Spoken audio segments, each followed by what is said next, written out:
Pencampwriaeth y defaid. Llynedd, Steve a Sarah Gibbons o Aberhonddu enillodd am y trydydd tro mewn 12 mlynedd, a hynny gyda phar o ŵyn Dutch Texel. Wel, chwarae teg iddyn nhw. Dyma'r trydydd tro yn olynol i'r bryd gipio'r brif wobr. Robin Slade o Henffordd yn ennill. A'r Cymru sydd wedi bod flaena 6 gwaith yn y 7 mlynedd ddwytha. Unai gyda'r Dutch Texel, Texel neu'r Beltex. A mae'n mynd i Gymru! Eleni, bryd cyfandirol fydd y ffefrynna eto, ond tybed, ai'r Cymru fydd yn dathlu.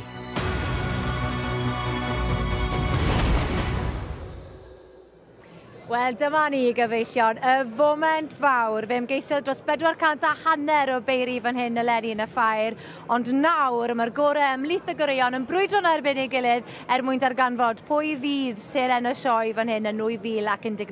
Wel, deio, mae fy mola un corddi. Siwt mae'r cystadleuwyr yn teimlo sgwni? Wel, yn sicr a'r beirniad hefyd, ynddi. Yr ŵyn gorau ym Mhrydain, ond blaena ni fama wan yn sicr yn does.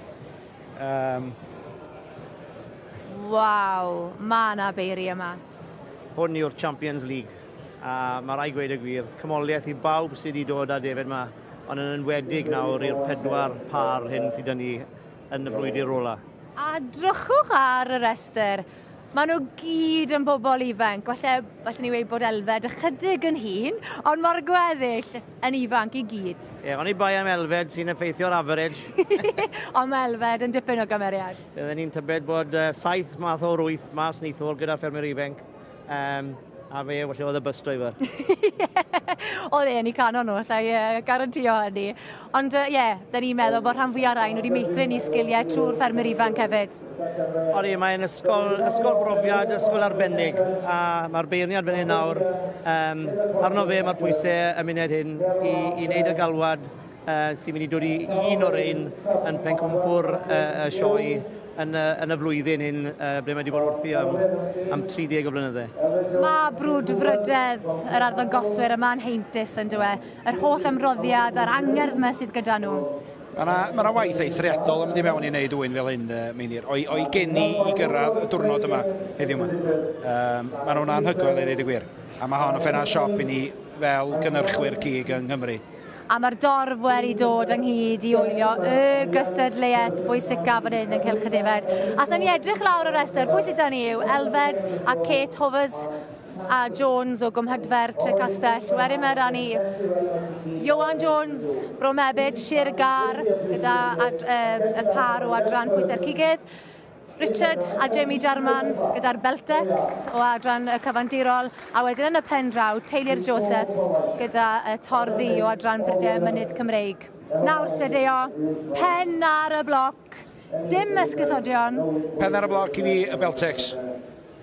A beth yw barn Mr John Griffiths ti hir? Mae'n amlwg bod y Beltex yn sheino fan hyn, mae hanes dyn nhw wedi ennill yn barod. Ond pidwch chi ysgrifennu bant, mae sawl par fan hyn, falle fwy o peiri, par dad y Iowan fan'na. Os nad i fe'n mynd i cael y wobr, bydd y cil wobr yn cystadleuol iawn yma. Drychwch fel mae par Taylor Jarman wedi cael ei trimio. Mae nhw mor esmwyth, mae fel bola babi. Odi, mae jyst, gallai ddim gweud dim byd, ond cymoliaeth o'r gorau nhw. Mae fel cot, dyw e ddim fel gwlaniad. Mae mor arbennig o ddad nhw.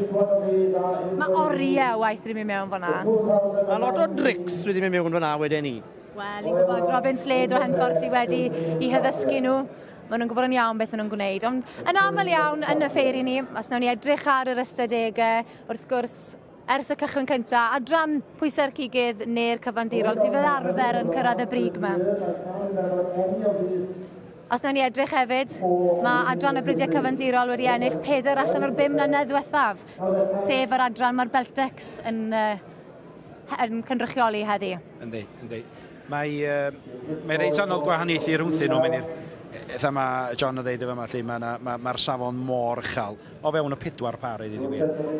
Allai fynd unrhyw ffordd? Allai fynd unrhyw ffordd. Mae'n tynnu'r torddi ymlaen. tynnu'r Beltex ymlaen a adran pwysau'r cigydd ymlaen.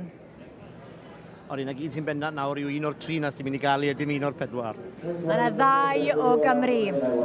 Y Joseph o Aberhonddu a Iowan o Sirgar, a wedyn teulu'r German o Henffordd. Ie, 3 ffarmwr fan hyn yn cystadlu yn erbyn ei gilydd trwy anifeiliaid.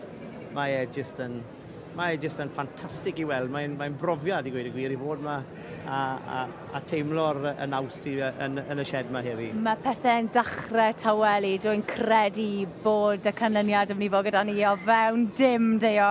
Dwi'n meddwl bod ti rhwng y Beltex a'r Tor Ddu, dwi'n meddwl di. Wel, mae fe'n pwyso a mesur. Mae'n sefyll yn ôl. Dwi'n credu bod e'n mynd amdani nawr. Byddwch chi'n garcus nawr, y commentators cwrs. Iowan! Sirgar yn ei sydd wedi cael ei. Y Cymro o Sirgar yn ei gwneud. Good boy, Ows Meirion allan os. Fantastic! Llongyfarchiadau mawr iawn i'r teulu. Arbennig o dda. Iowan! Llongyfarchiadau ti, da iawn ti. Sa'n ddweud. So ti'n fel arfer yn dawel? Na, fi'n bo. Na, fi'n bo. Siwr wyt ti'n crysialu'r cyfan oll? Sa'n ma'n ddweud, mae'n glod i ennill fe fel un o fe. Ti'n rhoi gwaith caled mewn i fe, a mae'n neis cael beth fel un ôl o fe. A trwy gyntaf fi, really, cael, real mynd amdani lan fan hynna. Fi wedi bod lan mewn 5 blynedd yn ôl, ond ni'n meddwl, Ti dal yn crynu? Wel, mae hwnna'n glod aruthrol i ti. Diolch yn fawr chi. Yn berllanw'r agorol. Da iawn ti. Diolch yn fawr. A da iawn Gareth. Diolch yn fawr. Tîm da. Diolch yn fawr.